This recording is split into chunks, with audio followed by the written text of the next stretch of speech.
I'm Geoff Nemnich. And I'm Rick Paulette. And we're the hosts of The Last Stand. Coyote hunting is my passion. And coyote calls are my livelihood. And together we aim to bring you the best predator hunting tips, tricks, and tactics, right down to the last stand.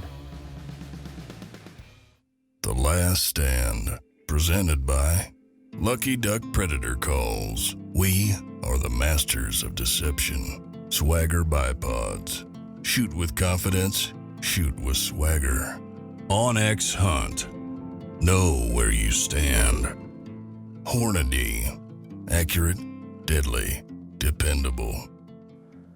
So we're back in the sandhills of Nebraska. It's the middle part of February. Probably one of my favorite places in the whole country to hunt coyotes. That's where I've grown up hunting coyotes, is the sandhill country. Big, vast ranches, huge cattle country. I'm heading up to hunt with my good buddy Matt, and you know, this time of year, these ranchers are busy, and they're getting ready to calve. If they haven't started calving already, they're getting ready to move cows. They're moving hay, getting ready for all this, and you know, it just pans out that Matt gets tied up and he can't hunt with me. So I'm running solo on this hunt. Hopefully, maybe he can break free for a couple hours and hunt with me. But if he can't, it's going to be something fairly new to me. I don't really ever hunt by myself. Right off the bat, my first solo stand of the day, and it bites me in the butt. Coyote comes in from the hard left, not where I'm set up. And as a left-handed shooter, you know, I had to move my gun. The coyote kind of saw us, but not. You know, wasn't the greatest footage, but we did kill a coyote on that first stand, and we were off to a good start.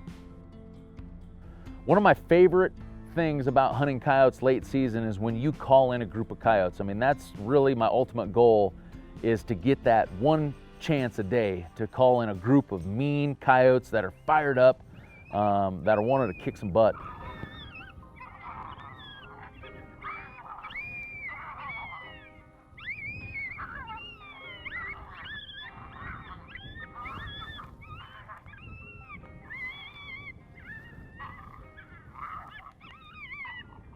There we go.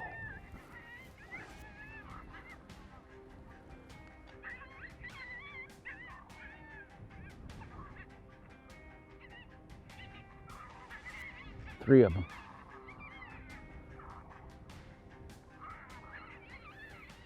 Just gonna let them get in as close as I can in here and get them stopped.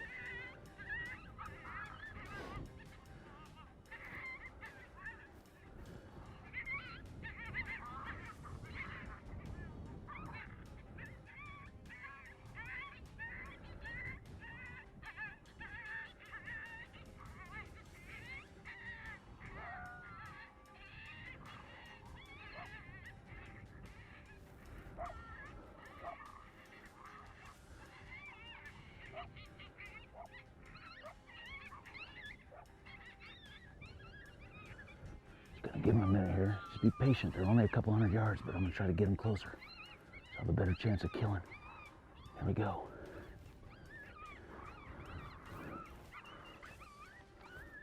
I'm gonna kill that lead one, Sean.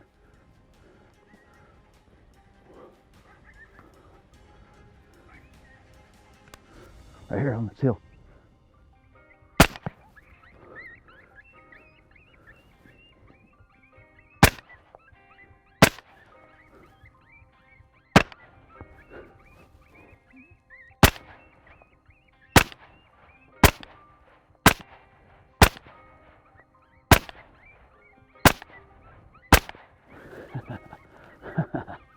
Where's he at?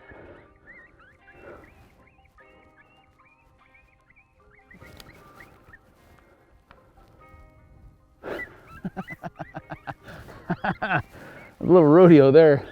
Oh man, that was exciting. God dang it. That's exactly what you're hoping for during breeding season. Calling in a group of 2 or 3 like that are fired up, that are mad, that are mean. They were coming into nothing but fights. That stand, I started off with Psycho Serenade, went into Schoolyard Brawl. It was maybe 4 minutes into Schoolyard Brawl, they came rolling out of those hills. Took a little patience. I had them right out here in front of me about 200 yards, and one was howling at us. And at that point, I knew I had him. I just had to be a little patient here. The other one came running in right here. He stopped right here on the hill about 80 yards. I got the second one running out there, After that, I was kind of all discombobulated trying to get on that that third one, but I let some bullets fly. But 2 out of 3 ain't bad for solo. I'll take it. Anybody that says you don't need a 20-round mag, you need to call in a triple like that where you got about 300-400 yards of shooting at them. I didn't quite run my mag dry, but I'll guarantee you there's only a couple shells left in it. Let's see what we got here. Another female. So, you know, that makes my mind wonder now. I mean, this is a young pup coyote, so I'm almost wondering if that was kind of a family group still, kind of bunched up. Man, it's hard saying. That's what makes coyote hunting exciting. You know, just when you think you got it figured out that was a female and 2 males, ends up being 2 females. Let's see what that is here. 627 yards. No, chip shot. It was only 180. I know now that it kind of all unfolded in my head, the reason when the coyotes split, those running coyotes, this one I kind of saw that maybe it was going to get down in the cut, and that's kind of why I switched to this one to try to get it killed. It worked out. I just didn't get that far one killed here. I had a couple good shots at it. I feel like I should have had it, but I'll take 2 out of 3. After the double, we go on about a 6-stand dry spell, which is what you're going to find this time of year. You know, I'm not anticipating to kill coyotes every other stand. You know, you're going to get into pockets of coyotes, you know, here and there, but you're going to have dry spells trying to find these coyotes, especially in this big open country. Middle part of the day, we get down into a big creek bottom, a place where I've killed coyotes in the past. So I have high hopes that middle part of the day, a little bit of wind, I'm looking for, you know, rough, rugged country where coyotes are going to be laid up, bedded up, that we can get into as close as possible to call these coyotes in. Trees, right here, see him? Come right here. Come right up to the call. Got him, Sean?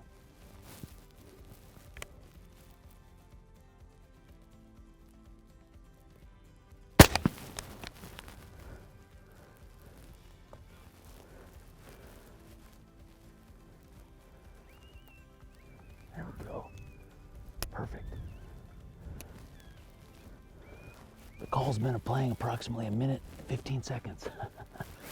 He comes around the edge of the bushes, he checks up, and at that point I'm watching body language. I always like to err on the side of patience, and at that particular moment I saw that coyote kind of make a little move to his left as he was looking right at us, and that told me that he saw us. Whether he skylined us or just saw us, I knew the gig was up and it was time to take the shot.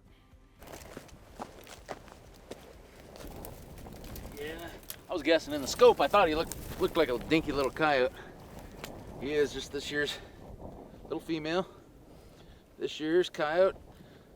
A lot of times these 10-month-old coyotes like this don't go into heat, you know, so she'll just be by herself, hanging out down here. Plenty of cover, probably a creek right there, plenty of water. I'm sure there's plenty of rabbits and everything else for her down here. We had a good idea there'd be one down here. We saw quite a few coyote tracks in the little bit of snow that was left down there, but good looking sandhills coyote right there.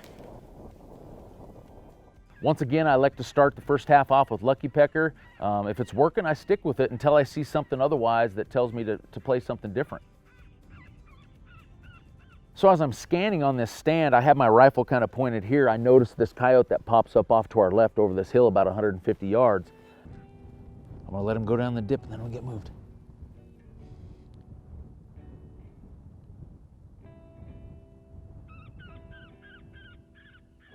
It's freezing right now. The coyote freezes, you freeze. You know, the worst thing you can do at that point is to pick up your gun and swing over there real quick. So I just kind of froze where I was at, hoping that this coyote was going to make his way down into this little dip and disappear, which would give me a chance to move.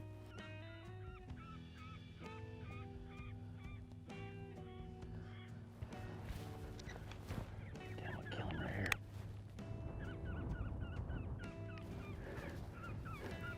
No hurry. Woo! Woo! Woo!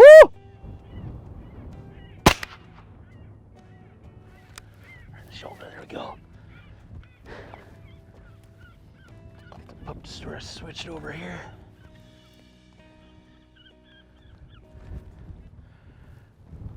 That coyote came in from just the hard left where we weren't anticipating. I think he had a skyline here on this little ridge top.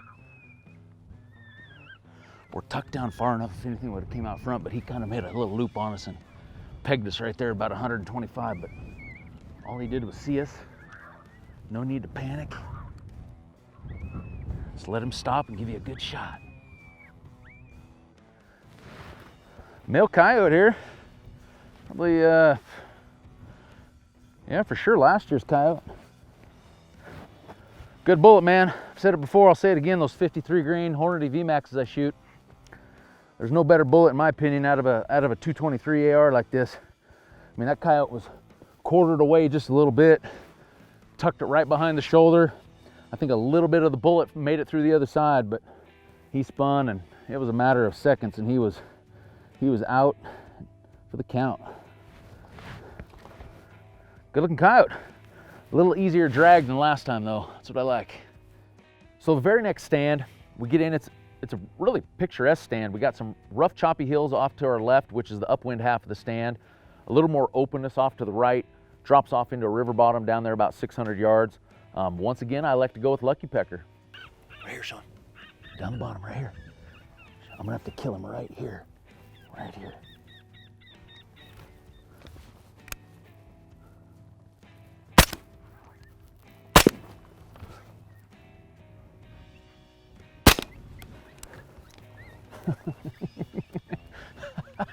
God, the old drive-by, man.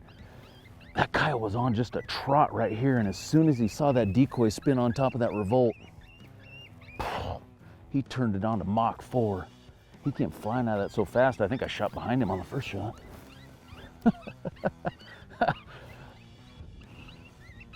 Wasn't the best shot placement on the first one, but I was just happy to get a bullet into him so I could anchor him on the second. It's only been about 3.5 minutes. We're gonna rip some pup distress here. Who knows, might get another one coming here. You know, even though it's late season and we're keying on paired up, aggressive, mean coyotes, not all the coyotes are paired up. Not all the coyotes are mean. You still have a lot of young coyotes like this one that are transient, that aren't gonna breed, that are still just doing their own thing. You know, and sometimes, you know, calling coyotes is like fishing. If you find a sound that it seems like they're working to, keep after it. You know, the last 3 coyotes we've called in have all been on Lucky Pecker. So that's what I'm sticking to. I haven't given up on the coyote fights and the pup distresses and the coyote-based sounds. I've just been saving them for later in the stand when I want to get a little more aggressive. So the sun's setting on us fast. I think we have time for maybe 2 stands. We had to make a run into a pasture to get the wind right, something that's very important. When we get into the stand, there's a ridge, and the ridge almost splits the stand in half, with the upwind half and the downwind half. And if we'd have had 2 shooters or I had a buddy with me, I would have put maybe myself in the call on the upwind half and him down on the downwind. But when you're by yourself, you got to pick. And I always tell people, don't give up the downwind half, because those coyotes from the upwind side are sooner or later going to show up on your half of the stand. So that's what we do. We set up on the downwind half. I was kind of in hustle mode, hoping to get this stand and another one in. So anytime I know I'm only going to make maybe an 8 or 10 minute stand, I want a fast response from coyotes.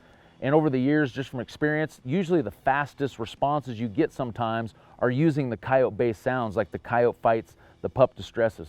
So I like to go with Sig kicking ass right from the get-go. We're chasing the sun now. We're hoping to get in one more stand after this. This might end up being our last stand, depending on what happens here. We got down into this big bowl. Wind's kind of cutting back across, right to my left here hard. Obviously getting down into these bowls, we're hoping a coyote's gonna obviously come look down in here. We're tucked into the shadows. It's gonna be a little tough if something comes over this hill to the right. Good thing we have the wind though. But what we're really hoping for is a coyote to pop up right on the sunny side of this hill right here and look down in here. And once we get him to drop in the bowl, there's one right here on the skyline right here. Here he comes. When he gets on this hill right here, I'm gonna stop him. There he is.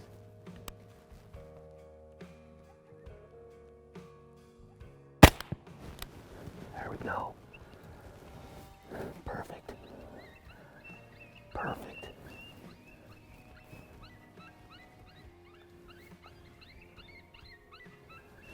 That's exactly why you get down off the skyline in the shadows if you can. That coyote had no idea we were here. Now on this setup, we had to pick.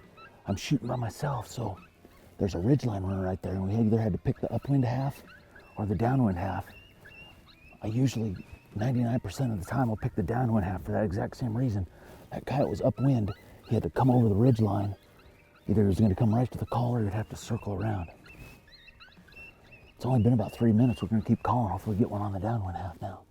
75 yards, right above the call. Presents me with a great chest-on shot. We get our 7th coyote of the day. So we're heading out. We know we only have a half day to hunt. Matt's optimistic that he can maybe get free for a little bit. So I decided to do a little solo hunting for the morning, and it's a struggle. We're making stands. It's a bluebird day.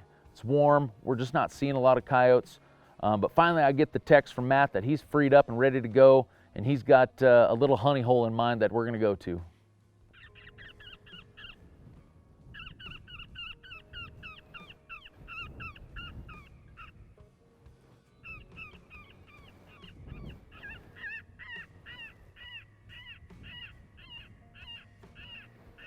About 4 minutes in, we see a hard charging coyote bailing off the hill. You got it, Matt? Yeah, we can get him stopped.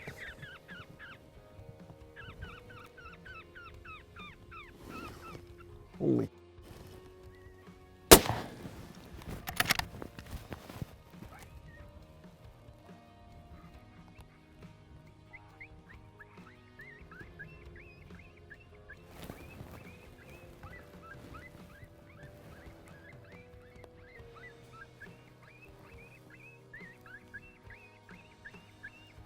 And he made a great sprint and running shot on this coyote, you know, probably 10 or 15 yards from the call.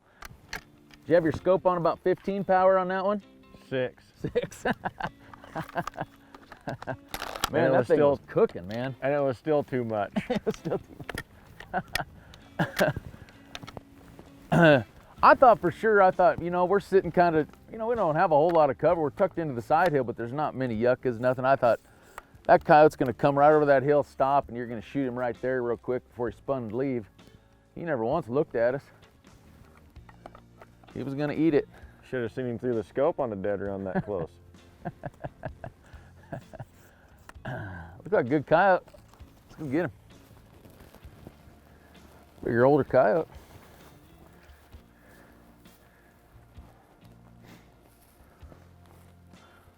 That ain't bad.